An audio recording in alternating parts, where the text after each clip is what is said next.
mental health was in the gray zone. We were the stepchildren of the medical fraternity. So mental health, to define mental health, it is a state of well-being in which an individual realizes his or her own abilities, can cope with the normal stresses of life, and work productively to make contribution to his or her common good. So again, awaiting the mental health definition, even the WHO definition for health goes like this: that health is a state of complete physical, mental, and social well-being, and not just an absence of disease or infirmity. So it is as important as physical or social well-being.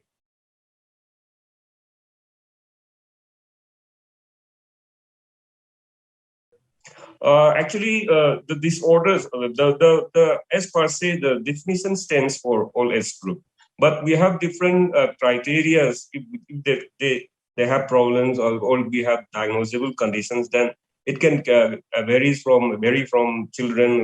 A different yardstick may be applied, or for adults or older adults, like people suffering from dementia or cognitive disabilities. Then a different yardstick would apply to them.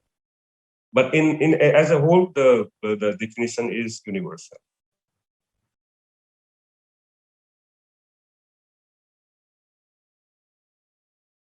Here, I want to clarify one thing. Like mental, like I said before at the start of this talk, like mental health issues were on the back burner, were ignored, or were mostly hidden under the carpet. So we were the prevalence rates or the incidences of mental health issues were, I think, in my opinion, it was under underestimated. So when the pandemic started, even in the beginning of the pandemic, we were not aware that the COVID-19 pandemic would be creating havoc, short-term and long-term, with mental health problems. So then naturally mental health came to the forefront. Then everybody came out with their problem.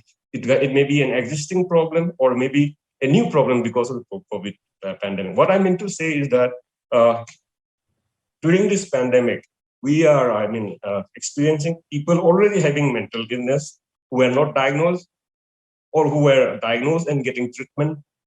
And then again, a new group of people who are suffering from mental health issues because of the pandemic, because of the effects of the pandemic. This is what I wanted. So if we combine these 2-3 groups, then naturally the numbers have increased multifold.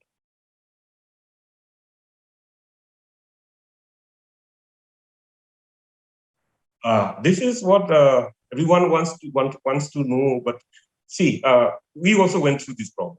Everybody went through this. The first, the response, I think, was of fear. All of us, felt fear, and then of imminent danger to ourselves or to our near and dear ones. Then slowly, the mental health issues of COVID unfolded. Then we had problems of emotional difficulties like anxiety, depression, or maybe PTSD. Then again, we have biological issues like sleep and appetite disturbances. And then also serious mental health issues of substance misuse. These are some of the presentations that we have. And then again, we also have a group called, which we now label as worried well. They are well. They are not having any problems, but they are worried. And they attribute any minor ailment, like, say, fever, mild fever, maybe because of some, then sore throat, some cough. They put it down to COVID-19 symptoms, and they come repeatedly for testing or reassurance, and then it's bringing the burden to the overburdened healthcare system because of the COVID pandemic. Then also there are persons seeking help, so we cannot ignore it. And another important aspect of the pandemic is on the frontline workers, as you say, because of the long working hours in working in a potentially dangerous situation, being away from home for a long time, and what you say, not getting enough rest and sleep, food, or even fluids, then they are immediately placed in a highly stressed situation, and they are highly vulnerable to mental health issues. Then again, we have an information epidemic, infodemic. Some have given inaccurate information about COVID-19, and even some have given conspiracy theories, which in turn have a psychological impact on the community. These are some of the psychological mental health issues that we find in COVID-19.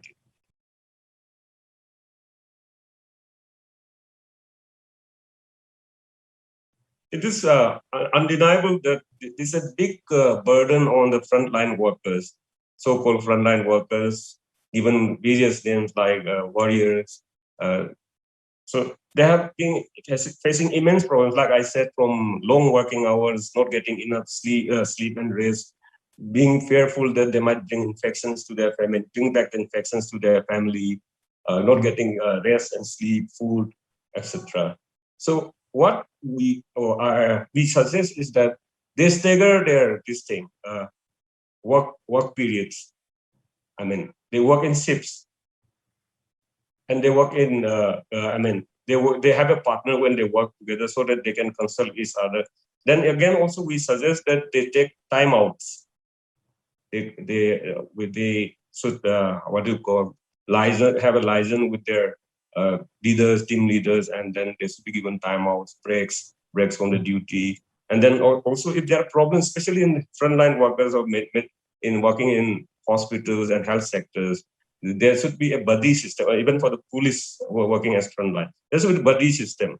He may be senior or a colleague, so that he might notice that something is wrong with my colleague, or he's having some problem, then he can escalate the problem to their seniors.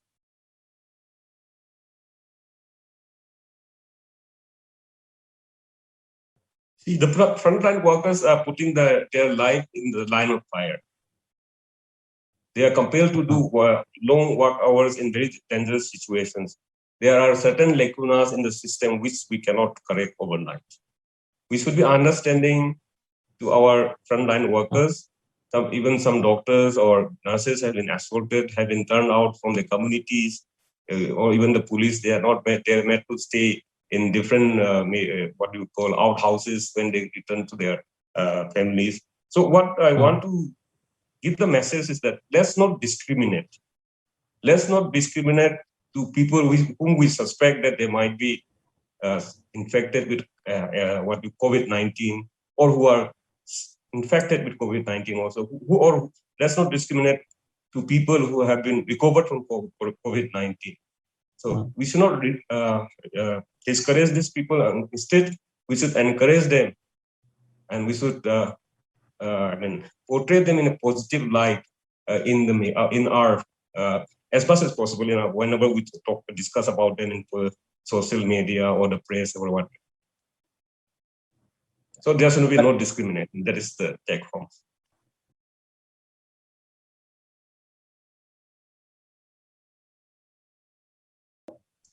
See, to remain healthy is both same for essential and non-essential workers.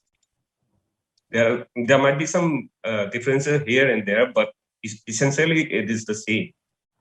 The first is, let us be informed. We should have information given by our national or local authorities from trusted channels such as local or national TV or also the radio, and keep up to date with the latest developments on COVID-19 guidelines. We should also maintain a routine. It is easier said than done, but we should also have a routine or daily routines of exercise, some sort of physical exercise, or a routine of going to bed and waking up at the same time, eating healthy meals at regular times. I mean, should not be haphazard. And we should also allocate time for working and time for rest. We should take ample rest, and we should take ample amounts of fluids, And then again, which is very important, we should make time for things that we enjoy outside of work, like hobbies, gardening, maybe singing, maybe variety. And we can also do some practical yoga, meditation, and mindfulness has been advocated by so many renowned health authorities. Even the WHO WHO and the UK Health NSS is advocating mindfulness. There are mindfulness videos on the net. We can do a little bit of mindfulness. Then also we should minimize from where our news fits.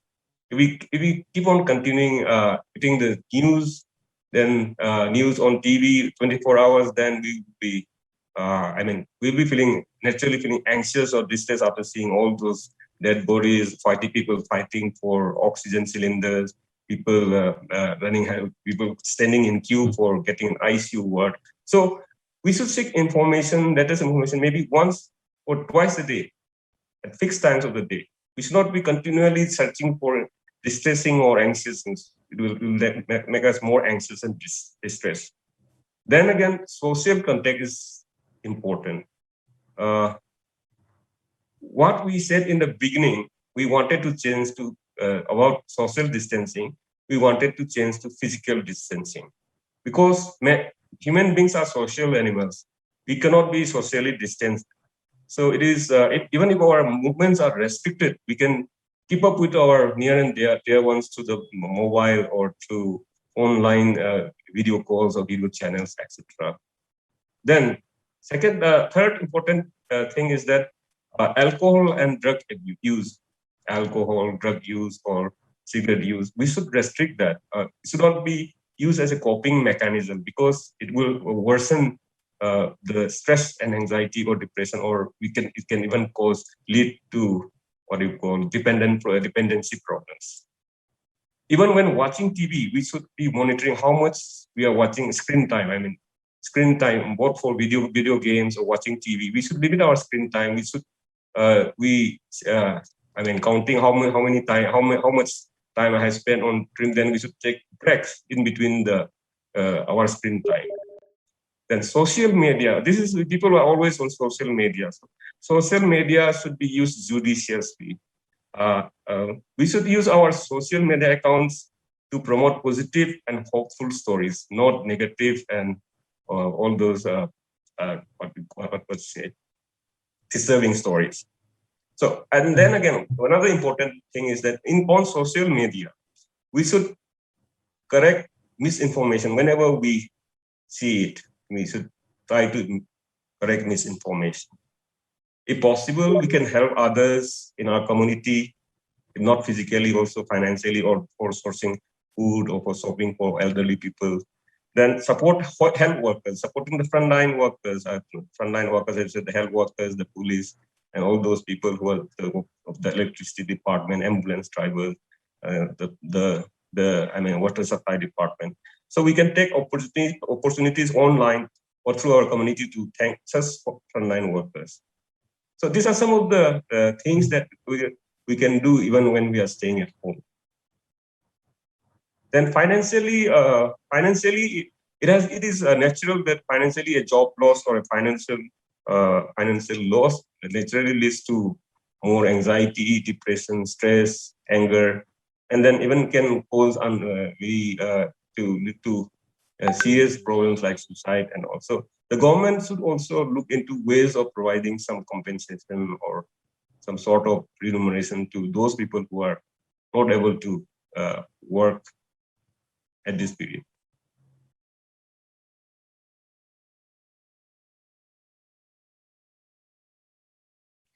Okay, there can be many ways to cope with anxiety. So we like I said, like we have the right information, and then we restrict our screen time, and we try to help others do exercises. Then when the stress spikes, we can do simple breathing exercises, deep breathing exercises. It's called guided breathing or deep breathing exercises. Okay. So try to control that we should be in the loop that I can try. This is coming out from my mind. I can try to control this. We take deep breaths for 1 to 3 minutes, then your anxiety will dissipate.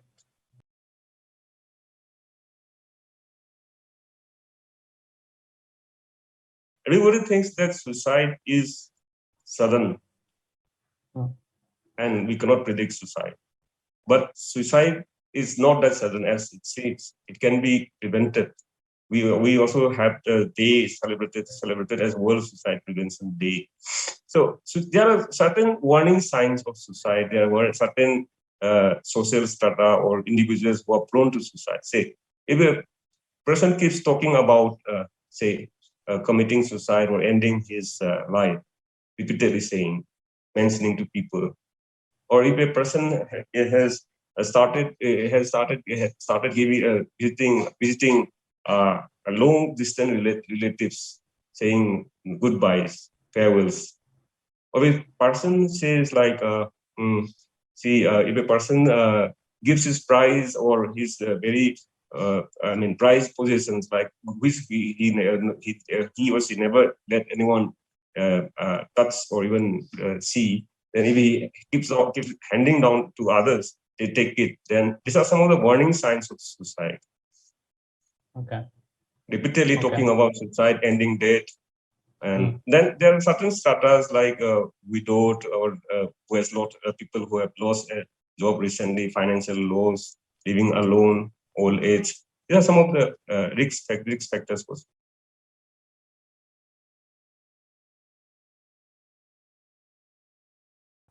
See, if the condition is mild, or you can manage.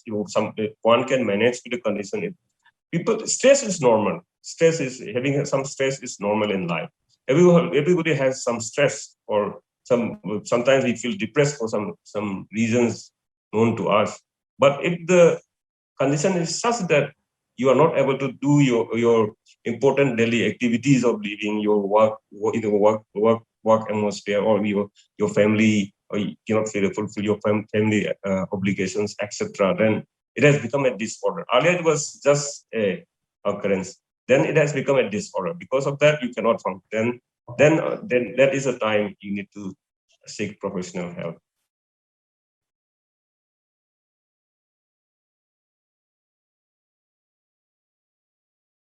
See, like you said, just the previous question, stigma is very common. Not even in our remote place. It is there. Mental health stigma is there in the developed Western countries.